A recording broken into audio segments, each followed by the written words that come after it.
my answer is never going to be with Jiizuke to go and say don't go in. Mm. What I'm going to say with Jiizuke is pick your moment to go in.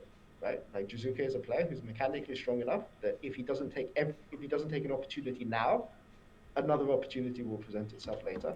He doesn't have to take every single opportunity.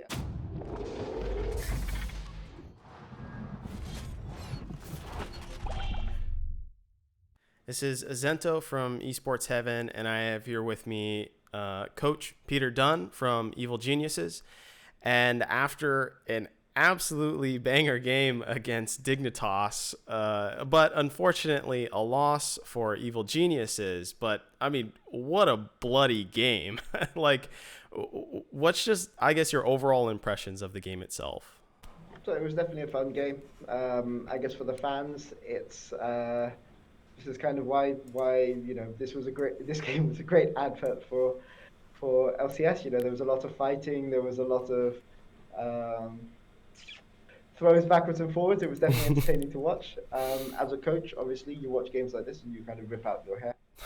Like as Obviously as a coach here, I just have to look at the situations where we have the game in our grasp and we just throw it away 3 or 4 times. And obviously, if we're a team that has ambitions um, for going to Worlds or ambitions, even for making playoffs, we haven't secured our playoff game. Especially if Hmm. Immortals beat FlyQuest today, we have a one-game lead over them, and they have the head-to-head going into next week. So it will be a bit of a rough week, but this week has been very frustrating. We played a we had a pretty clean game against 100 Thieves, but kind of through let's call them self-inflicted losses against Immortals at Dignitas, and you obviously can't be happy with that.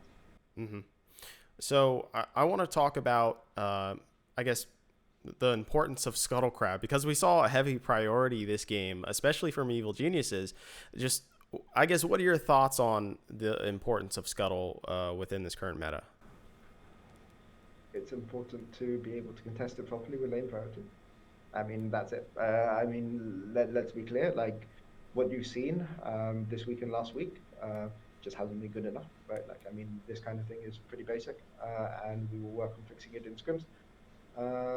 But I mean, we have a team full of veterans, and it is frankly unacceptable that we make these mistakes over and over again. So we just have to fix them. It's not complicated. I mean, anyone who's looking at the game can see what's wrong with EG right now, and we just have to fix those issues. So I want to talk about, I guess, the decision. I think it was around 29 minutes. You guys snuck Baron, but the team fight didn't pan out afterwards. But with that said, I think we've been seeing a lot more Baron sneaks and possible 50-50 scenarios.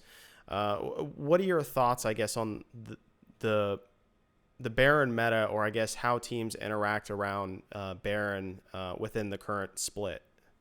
So it depends a lot. I think that this game it wasn't a 50-50 because you have a Skarner flashing in against Hecarim Orianna. So it's very, very hard for Skarner to, even if Skarner has full vision of Orianna, to outburst an Orianna, right? Even if it's the Skarner team that has the Baron control. So Mm. this game we know that we can sneak it. Or the problem is that I think the fight started a little bit too well for us. We kind of got chased a little bit too far because whereas maybe if we hadn't trapped Na and the maybe we wouldn't have chased through a choke, right? But I think that barons are obviously very important. Scuttles are important.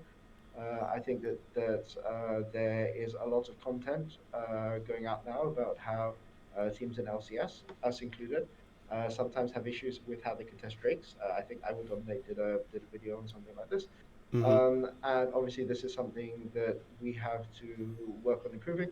All I will say is that in a situation like this, if you don't chase after that Baron and you get the Baron, that's the game should be over at that point, and it's very hard for their team to come in chase through tropes from red side, right? Like one of the big advantages blue side has is they have easier access to Baron, and red team, when you're behind and you're trying to get into the river to contest Barrett, it's often very very difficult, provided you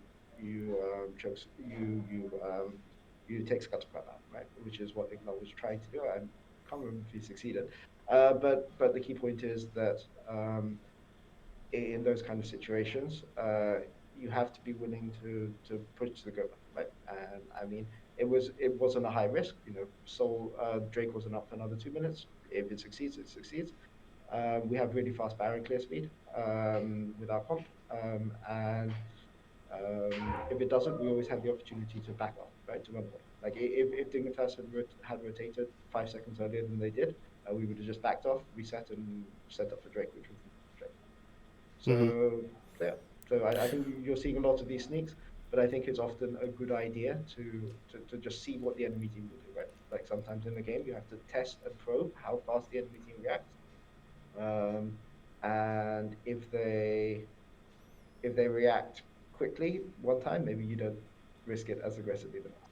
That's what I would say. So I noticed that there have been, or at least there was, really big emphasis on Drake's this game from both teams, in fact. Mhm. And it seems like both teams were willing to stand their ground a lot around the Drake pit, but also kind of giving some ground to where smite contests could happen.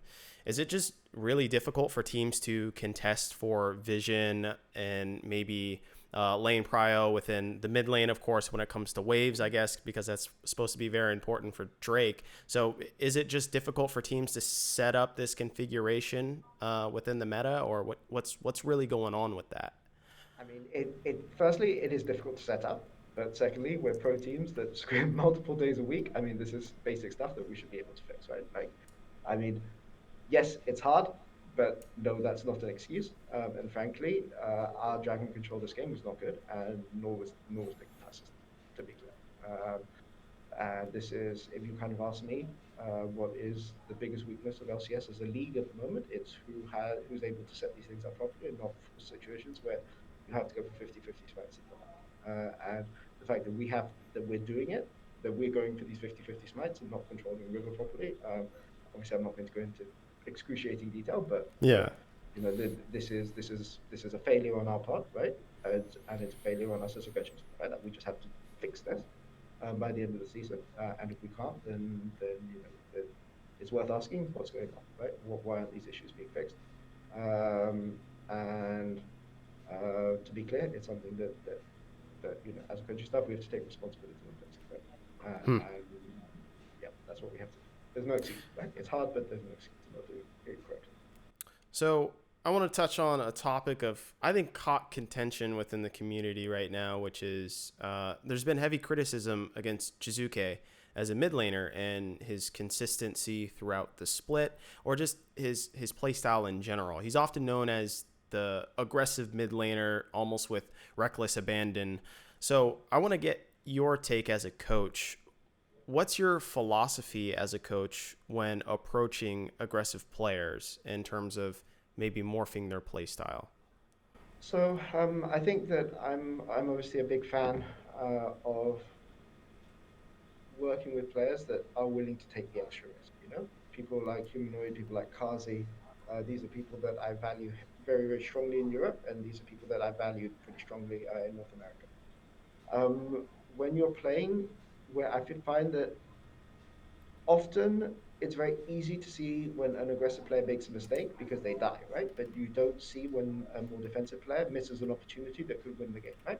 Or the fact that their passivity is costing things that they're it's costing their team and losing their team games in situations where they shouldn't lose games, right? So qualifier number one. Qualifier number two, I don't think Jiizuke is actually having that bad of a split. I mean, obviously people remember the Dignitas game where he played Lucian, and he towered over Saligo twice and died to the tower.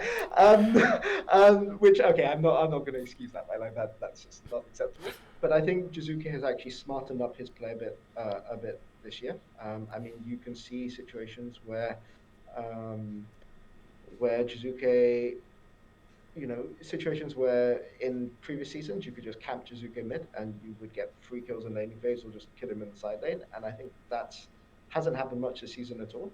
Mm-hmm. And often the situations where Jiizuke is dying in the side lane, against Cloud9, for instance, there's one situation where he's in top lane. He kills the tier 1 tower. and um, pushes the next wave. He overstays with the tier 1 tower, pushes the next wave. Cloud9 teleports on him, and he leads them on a chase, and they kill him. And a lot of fans and commentators saying, "Oh wow, Jiizuke, he's inting it again." But he got tier 1 tower. They committed 4 people to chase him, so we got Yeah. tier 1 mid, and they used the Mm-hmm. PP, right? So situations like that, it's okay to kind of push your limits a bit. Obviously, in the same game against Cloud9, there was a situation where he got caught on bot side, leading to them getting Baron control when we hadn't fully set up the map, right? So it's a balancing situation, but uh, my answer is never going to be with Jiizuke to go and say don't go in. Mm. What I'm going to say with Jiizuke is pick your moment to go in, right? Like Jiizuke is a player who's mechanically strong enough that if he doesn't take an opportunity now, another opportunity will present itself later. He doesn't have to take every single opportunity, and I think um, Jiizuke's play this season has been a bit more nuanced, a bit more sophisticated than in past seasons, right? And this is something which we've been really working on with him as a coaching staff, right? Of Wow. course, he still does get caught, but we're working on it, right? And I feel that he's been one of the strongest mid laners in the league. His laning phase has been really, Excellent, excellent breakdown of Jiizuke. really And I just want to get your final thoughts. Next week, you guys are facing against, I believe it's TSM and Team Liquid, and then CLG. CLG. Yeah. So, what are your thoughts? I guess heading into next week, especially facing against Team Liquid and TSM. Like, what avenues, I guess, do you think you as a team need to shore up in order to kind of take some games off of these guys? So the main issues that we've had. So it's worth saying that EG are a team that tends to play better against the top teams in the league. Mm-hmm. There are many reasons why this is, but generally it's because the top teams are more willing to play fast and play more aggressive, and we're willing to match that kind of play style.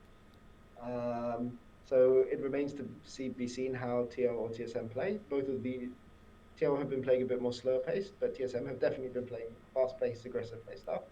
And this fits into exactly the kind of game that EG like to play.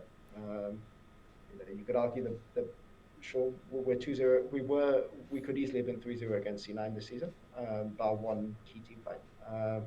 And I think that we've shown a strong level against teams that are willing to come out and fight. Of course, it's possible TL and TSM won't fight us at all, and they'll just try to stall for 45 minutes. In which case, we're going to have to work this week on making sure that that kind of strategy doesn't work. And hopefully, we will be fine coming this week. All right. Well, I look forward to those games. It's going to be a real tight race going into playoffs. I'm pretty excited. So good luck next week. And yeah, this has been Azento from Esports Heaven and Peter Dunn from Evil Geniuses. Thank you very much. Thank you very much. Thank you for having me.